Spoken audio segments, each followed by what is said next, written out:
Finally, we come to type 9, the very top of the Enneagram. So you could sort of say 9 is at the apex, and all the other types sort of cascade down from 9. And 9 on the gut triad, but sort of dissociated from their gut energy, from their intuition, from their instinct, because they are a sensing type, but they're a little bit divorced or a lot divorced from their personal sense of what's happening. 9s are the kind of people that can see all points of view except their own.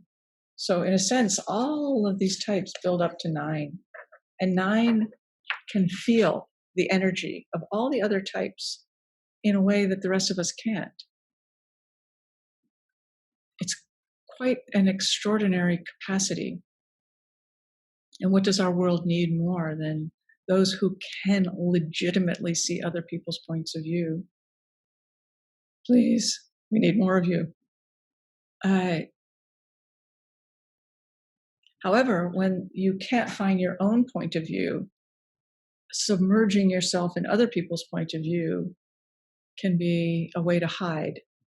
So when a 9 does find their point of view, takes their seat within themselves, and can still see everyone's point of view, well, that's quite extraordinary. I call 9 bodhisattva, or awakened being, capable of vast compassion in a very powerful way. But when they can't, the avoidance for 9 is conflict. 9s are conflict avoidant, because that's one of the reasons why they avoid expressing or even knowing their own point of view, or their own point of view is so changeable. Because if you have a point of view and it's fixed, you could get in a fight with someone. But if you don't have a point of view, or your point of view is constantly shifting, well, you never have to get in a fight. You can successfully avoid conflict because there's nothing to defend. So 9's conflict avoidance can be quite troublesome for them.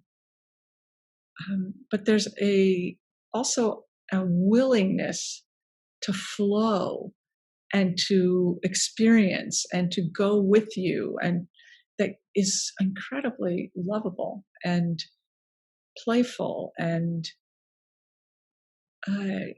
creative and interesting.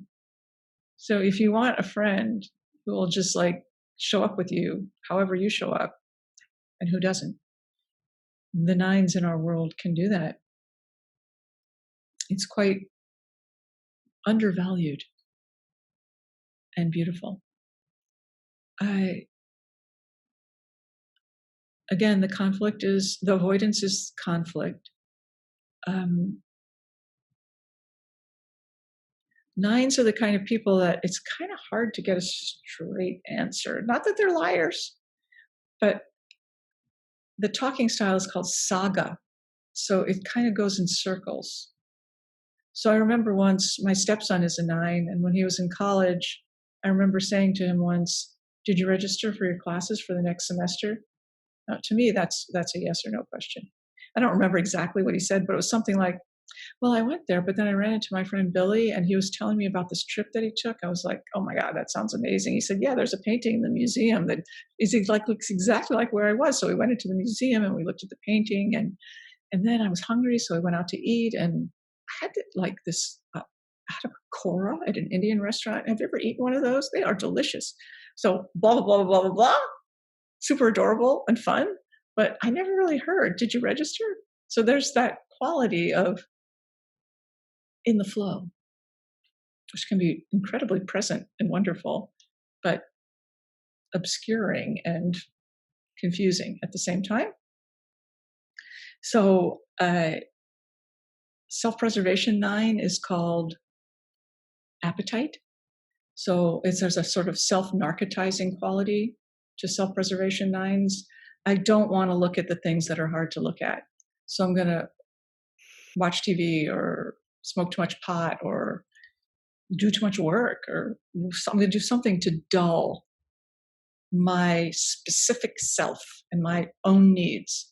I'm going to try to submerge those because it's too dangerous otherwise. I might get attacked, and I'm a self-preservation person. I don't want to be attacked. Social 9 is called participation.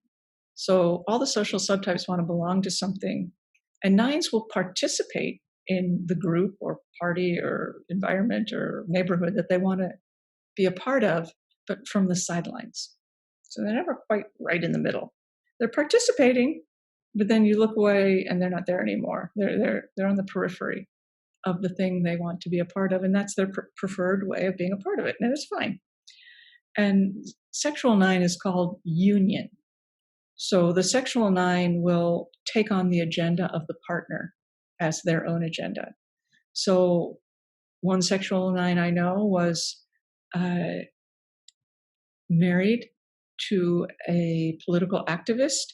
And while they were married, he was a political activist too, fighting for what they believed in. And then they got divorced. And he started going out with someone else who was not a political activist, but loved to go on trips and cook. He was like, oh, I love to go on trips and I love to cook. And those actually became his interests. So there's a sense of merging with the partner that is notable. Right now, 9s can remind us that we can still be playful, can help us all learn how to relax, because 9s are really genius at relaxing, can help us remember that however we show up is workable, usually, not counting violence and things like that. But you're grumpy, okay. You're happy, okay. You need me, okay. You don't need me, okay. So that is unbelievable that you can be with me however I show up. And I thank you, 9s, for being able to do that. And I urge you, if you are a 9 or you live with a 9, to not get too lost in what is non-essential, because 9s have a gift for getting lost in what is non-essential.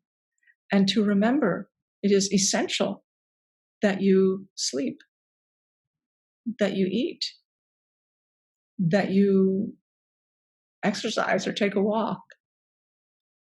And don't get too far from your everyday responsibilities, and try not to get too obsessed with them either.